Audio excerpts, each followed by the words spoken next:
రాజుని ఇలరాణిని కలిపింది కదా సిరి వెన్నెల.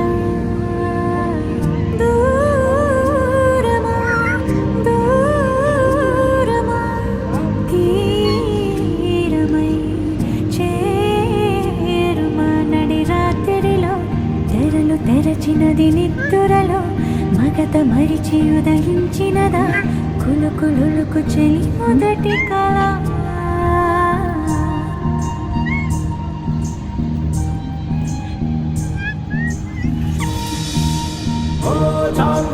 ఇంతటిదానా సిరి అన్నది శారద రాత్రి విలవిలాచరి కన్నుల తన కళలను కనుగొని అచ్చరుగున మురిసి అయ్యహో